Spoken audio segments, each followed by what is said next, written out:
তখনই মগর পড়বে আপনার চোপাতে। নবী বলছেন যেটা আখিরি আমল করে শেষ কাম করে আপনি মারা যাবেন, ওই কামটাই নিয়ে আপনি উঠবেন। আচ্ছা একটা কথা বলেন তো, প্রতি বছর তো জালসা শুনছেন আর মাদ্রাসা খুলে রেখেছেন, নবী করিম সাল্লাল্লাহু আলাইহি সাল্লামের 63 বছরের জীবনে, নবী হওয়ার পরে 23 বছরের জীবনে সবচেয়ে প্রিয়, সবচেয়ে ভালোবাসা কাম নবীর নিকটে কোনটা ছিল ভাই বলেন তো? যেটা নবী ভুলেও ছাড়তেন না, দিনে কমসে কম 5 বার করতেন। একজন বলুন তো এই কামটা কি? সেটা হলো গুল করা, টুথপেস্ট, টুথব্রাশ না, সেটা হলো মিসওয়াক। মিসওয়াক আজ ডাক্তার প্রমাণ করে দিল, তোরা যদি মাড়িকে শক্ত করে রাখতে চাস, দাঁতকে মজবুত করে রাখতে চাস, আজীবন তোর জন্য মরা পর্যন্ত দাঁত থেকে, জানি না আল্লাহ রাব্বুল আলামিন কতদিন টিকাবেন, এখনো তার নিয়ে আসলে আমি কেটে দেবো দাঁতে। 65 বছর পার হতে চলেছে আমার, ফজলু পারবে না আমার ছাত্র, কিন্তু আমি কেটে দেবো। মিসওয়াক বেশি বেশি করে মিসওয়াক আপনি করেন। নবী 5 ওয়াক্তের নামাজে করতেন। বাহির থেকে যখন আসতেন, বিদেশ থেকে মসজিদে যেতেন, 2 দিকে নামাজ পড়তেন, লোকের সঙ্গে আলাপ আলোচনা করতেন, তারপরে বাড়ি আসতেন। বাড়ি এসে যেই বিবির ঘরে উঠতেন, বাইরে থেকে বলতেন আমার জন্য পানি এবং মিসওয়াক দিয়ে পাঠাও।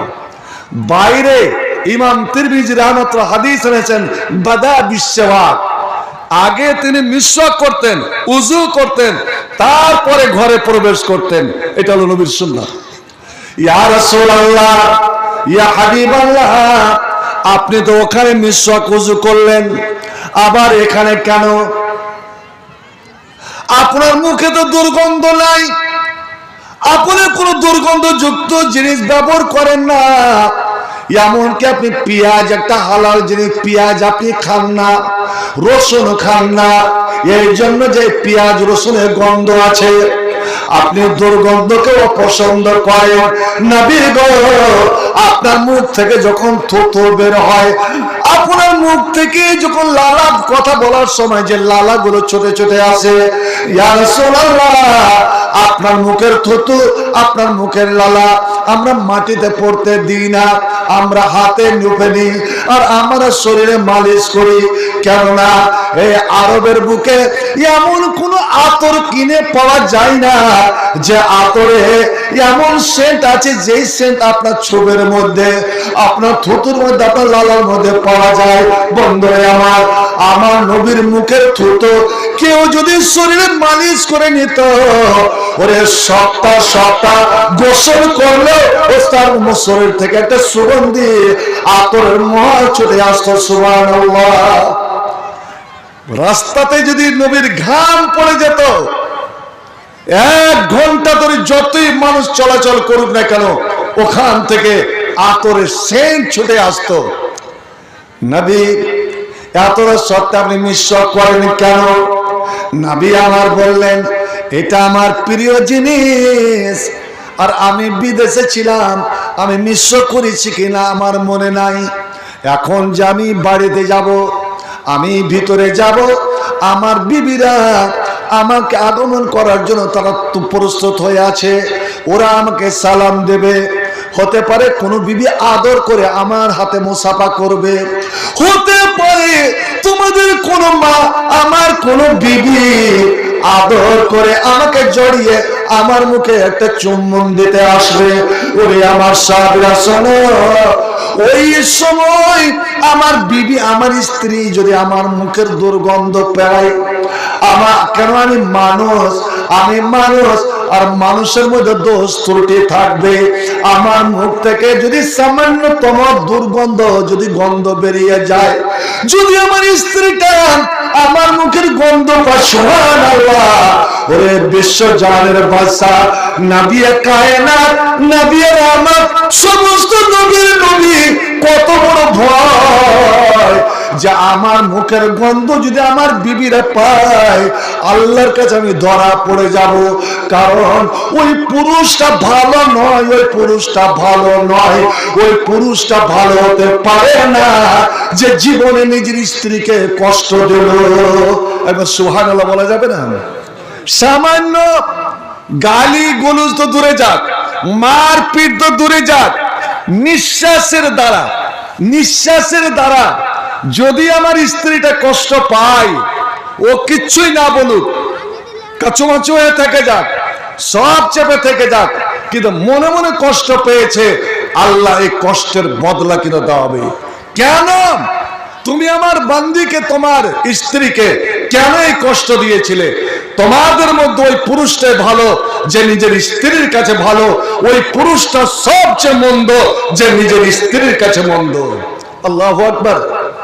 আমার বিবিরা যেন কষ্ট না পায়। এবার যারা খাইনি খায়, যারা বিড়ি খায়, সিগারেট খায়, জর্দা খায়, গুটকা খায়, আপনারা চিন্তা করুন, আপনার মুখে আপনার সেন্ট বের হয়, আতরের মহক বের হয়, না কিসের গন্ধ বের হয়? জীবনে আপনার স্ত্রী ও এমনই একটা আবলা জাত, সব কষ্ট সহে নাই, কিন্তু অভিযোগ করে না। কিন্তু আল্লাহ তো সবই জানছেন। ভাই আমার, যে নবীর এত প্রিয়, 13 দিন নবী আমার অসুখে পড়ে রইলেন। মৃত্যুর সময় 13 দিনকার দিন নবী মারা যাচ্ছেন। এই দুনিয়ার মায়া ত্যাগ করে উম্মতকে ইয়াতীম বানিয়ে নবী আমার চলে যাচ্ছেন। এই 13 দিন ধরে নবী কিন্তু মিসওয়াক করতে পারেনি। এতটা দুর্বল হয়ে গিয়েছিলেন, অনেক সময় নবীর কথা বলা পর্যন্ত বন্ধ হয়ে যেত। আহা, ঠিক সোমবারের দিন 12 রবিউল আউয়াল, সূর্য উঠে গেছে, নাস্তার বেলা হতে চলেছে, আর মাত্র কয়েক মুহূর্ত নবী সারা জীবনের মতন এতিম করে অন্ধকার করে চলে যাবেন। আম্মা জান আয়েশা বলছেন, আমি নবীকে এইভাবে বুকে জড়িয়ে ধরে আছি, আমার থুতনির নিচে আর আমার বুকের উপরে নবীর মাথাটা রয়েছে, নবীর হাত দুটো ঝুলে রয়েছে। একবার করে হাতকে পানিতে ডুবাচ্ছেন, আবার চেহারাতে নিয়ে যাচ্ছেন, একবার করে উপরে তাকাচ্ছেন, একবার সামনে তাকাচ্ছেন, একবার বামে তাকাচ্ছেন।